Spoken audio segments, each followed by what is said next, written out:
So I'm sort of one of the, I guess, the neuroscientist here. I was going to try to give you guys, a lot of this will be older to you, but just some perspective from my point of view on how many of the models that we've been talking about today sit and how the future might look and what's exciting to us right now. So it's sort of a bit of a history tour. I'm going to, the big picture, if you don't remember anything else, what I'm going to tell you in the next 10 minutes is that going after performance, and when I say performance, I mean performance on invariance type tasks, that's what we've been talking about today, seems to be driving us in the right direction, and that we're explaining more and more of what's going on in the ventral stream in terms of predicting neuronal responses. That's the big picture message. For those of you who've already seen the ventral stream yesterday, this is us, we work in monkey brains. Here's the ventral stream laid out. I won't take you through that other than to say what we think happens as an image comes up. There's population activity evoked at the early levels that's rapidly transformed in about 100 milliseconds to new patterns up here. So we like to think this is a powerful set of visual features. This would be the phis in the, this is the phi operator in Stefan's talk. This is the brain's phi operator to get up to here. Powerful set of features, and we're interested in figuring out how they work. Now, I want to point out that understanding the brain, we really take this seriously as neuroscientists. Not all neuroscientists do, but we believe that understanding the brain and discovering what we'd call game-changing information processing technology are really not at odds. They're really two sides of the same coin. And this is really the convergence of three fields that I think is really rich and happening right now, and we're seeing that in this room. So the fields of psychophysics and neuroscience, when there's situations where a biological brain performs better than computers, like say computer vision, then what's supposed to happen is that the phenomena discovered here inspire new ideas and to build new algorithms. And we've seen some of that today.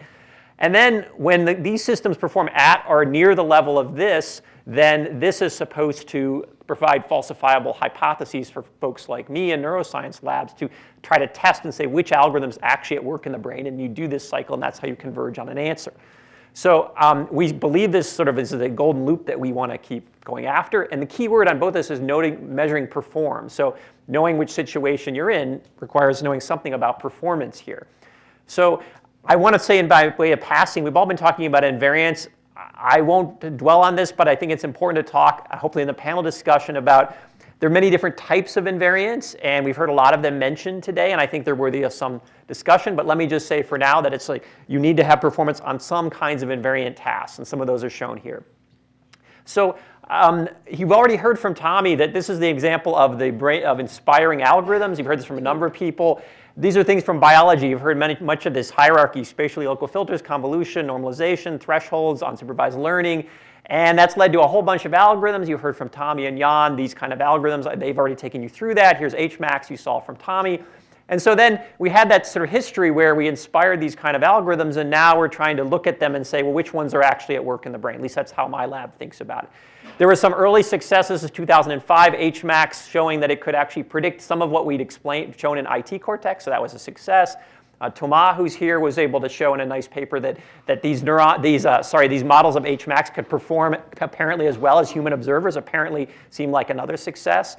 So the picture that we had kind of 6 or 7 years ago was something like this. Oh, HMax can explain IT and it's as good as humans, and that's a cool idea. So this was around, say, 2007. But it quickly was found that, 2008 or so, that these models actually weren't that good. When you start comparing them with neurons, this is a representational similarity analysis. If you know what that is, if you don't, just say this matrix doesn't look like that. This is a layout of the images in a feature space. And the fact that this doesn't look like this, it actually looks terribly not like that, says that this is not a good model of that. So there was a failure here. So there's some failure of this to work, or at least we falsified a version of HMax here. And I should have said at the beginning, I'm beating up on HMax and maybe implicitly a lot of other things here, and that I think that speaks to the importance of those kind of models in the field, at least from my point of view. So, and I have the friends in the room here, so please take these not as criticisms, but as compliments. Thanks, Max. And Thomas going to hit me next. So my labs helped show up. So this was like then looking at Caltech 101. So now I'm beating up on Pietro. It helped build this Caltech thing. And Nicola Pinto in my lab showed that, well, actually, if this is your benchmark, he took what was to us a kind of neuroscience dumb model, a V1-like model, and showed that, well, you can do really good at this. And said, well, there's a problem. To us, that this wasn't a discovery of something important about this model, but an implication that this kind of benchmarks that people were using in the field to drive models weren't a very good idea. Many of you have heard me say this before. Turned out that V1-like model met Thomas' benchmarks of matching human performance. Again, that sort of scared us and said, well, this is a pretty weak test of human performance. So all that being said, one of the problems was insufficient variation in the images. And as I said, that's an important thing. So what we thought was going on is that, well, okay, we need to have better test sets. So if I back up here now, V1 looks like Hmax, looks like human performance. That doesn't make any sense to neuroscientists. This is supposed to be lower level than that. So we've developed a lot of other image sets. So we did things like we built naturalistic image sets where we place 3D objects on complex backgrounds. This is all worthy of discussion whether this is a good strategy. It's just what we did. But one of the things we liked about that is we can parametrically control everything. And you might say, oh, this is trivial. But here's the kind of images we generate. These aren't real images. They're naturalistic. But you could call them trivial. But we didn't need very many of them to show that these computer vision features were terrible on these things. So here's a machine-like system. This is increasing amount of invariance demand. Humans are up here. And you can see, actually, machines are better than humans in these low, let's call these this is sort of Caltech 101 regime maybe. But as you increase the variance, this becomes very, very hard for machines. And humans do quite well. So this is the problem. We can now focus on that even with these kind of images. Nicola Pinto showed that now when you look at this, you can actually see Hmax is better than V1 if you move to these more invariant conditions, these kind of benchmarks. So that's all way aside, but really what now we can say is the human level is actually much higher than what was thought here in those early tests by Thomas. Hmax kind of moves up a little bit above V1. We later showed that we can just use simple decodes on IT and still explain this human level performance even on those kind of complex images. So now the picture looked like this. And we showed that IT is clearly better than V4, so the picture looks like that. So now the situation looked something to this effect.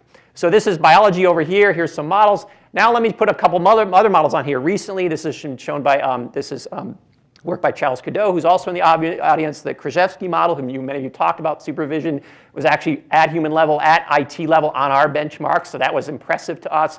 There's recently a Zeiler and Fergus model, which is also up there. And in our own lab, we built a model that's not quite as high as these, but it's also up here. And I'm just talking about that one to give you a sense of where we're headed here.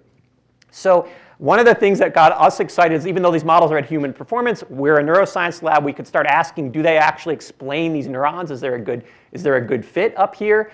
And it turns out that if you look at here are these representational dissimilarity matrices. What you might see here, these are ordered by objects. So these blocky structures here mean that you're actually categorizing things well with these kind of representations as opposed to these pixel ones. And this HMO model actually looks very, very close to this in terms of its performance and its off-diagonal structure. If I quantify that for you, this HMO model, here it is in green. Here are these other models. There's Hmaxes on there and some other models.